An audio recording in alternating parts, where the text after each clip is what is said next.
President Trump is saying that he is going to do everything he can to save Jimmy Lai and bring him back to the United States. The president even raised the case with China during tariff negotiations. Joining me now is the Gatestone Institute senior fellow, Gordon Chang. Gordon, great to see you. Your reaction? I think it's very important that President Trump did mention that on Fox News Radio yesterday, that Jimmy Lai's condition is now a part of those tariff discussions. And that's really important because Jimmy has been standing up for freedom and democracy in Hong Kong for as long as we all can remember. He's been the leading voice. And by the way, Maria, when Jimmy is free, and I believe that one day he will be, it'll be because partly your efforts. You've been the one talking about this to the American public and to the world. And the people of Hong Kong and the Lai family will be grateful when Jimmy is free. Yeah, you're right. We've stayed on this story because it's basically the picture of how China kills free speech and how communist China has been able to just stomp on any dissent. That's why we've kept this fresh and we have kept this focus on Jimmy Lai. We want to see him freed.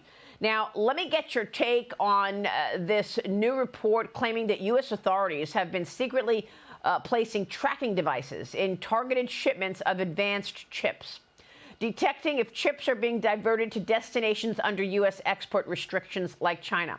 That is why the president has put these transshipment costs on other countries. China told its companies to avoid using Nvidia and AMD chips after the White House announced both chip makers will give 15% of China revenues to the United States. I asked Treasury Secretary Scott Bessent about it yesterday. Here's what he said. We're allowing the sale of the Nvidia H20s.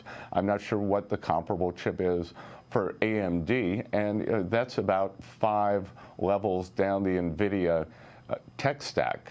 And now the Chinese don't want their companies to buy them, because our rationale for allowing this, other than taking in revenue for Treasury for this strategic industry, was to make U.S. chip makers the global standard. Now the Chinese are looking at this for a minute and saying, whoa, we don't want Nvidia to become the Chinese standard. But we're also seeing today that the Chinese AI company DeepSeek is having trouble going to the next level using Huawei chips. So they've kind of backed themselves into a corner. They don't want to have a U.S. standard, but their domestic supplier seems to be subpar. What's your take on this, Gordon? I mean, this is pretty extraordinary that the president and the administration has been able to negotiate Nvidia and AMD paying 15% of their revenue from chip sales to China to the U.S. government. Yeah, I don't think that the U.S. government should be taking a portion of the revenue from this. We have taxes, and that's net income. I'm worried about the potential for abuse, but also I don't think that we should be selling the H20 and the MI308 to China. And this actually gives the federal government an incentive to approve those sales. Also, we're now hearing the Trump administration talk about selling a more advanced chip, more advanced than the H20 to China, based on their Blackwell design. So this is not going in the right direction. Treasury Secretary Bessent was absolutely right. The Chinese may say they don't want Chinese companies to buy the H20, but it really wants them to, because as we saw yesterday from the DeepSeek, they can't use Huawei's Ascend chip to do what they need to do to get their model out into the public. Yeah, it's a great point. There's so many ways to look at this. I mean, on the one hand, maybe that is propaganda coming out of the CCP. Oh, yeah, don't buy these chips. Don't use these chips. Meanwhile, it's the best chip that you can use and the most advanced that the U.S. military uses.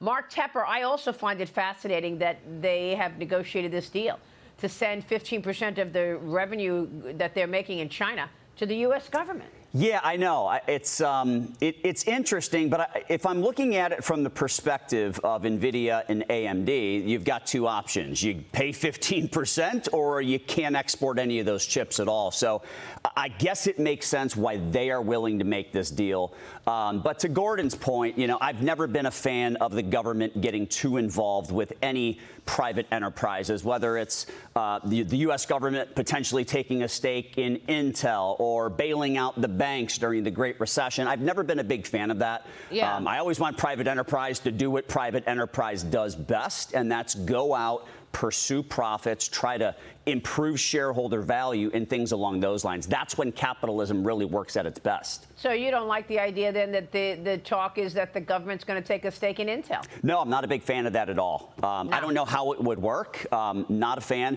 I mean, just look at, under President Biden's watch, we gave Intel billions of dollars, and they immediately responded by slashing headcount and firing employees. Yeah. I don't want my tax dollars owning any of Intel, to be completely frank.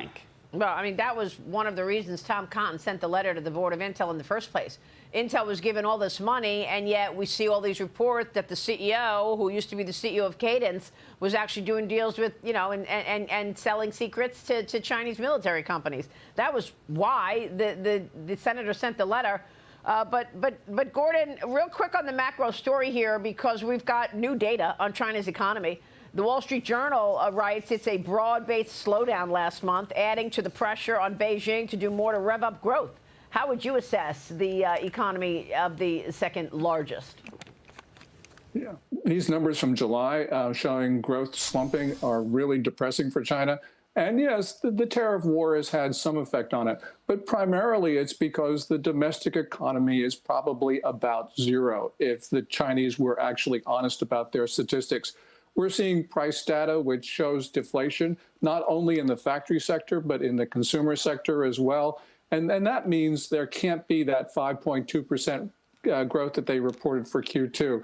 So China's economy is at a point where even without the tariff problems, it just can't rescue itself. The Communist Party can't make those decisions to rescue the Chinese economy.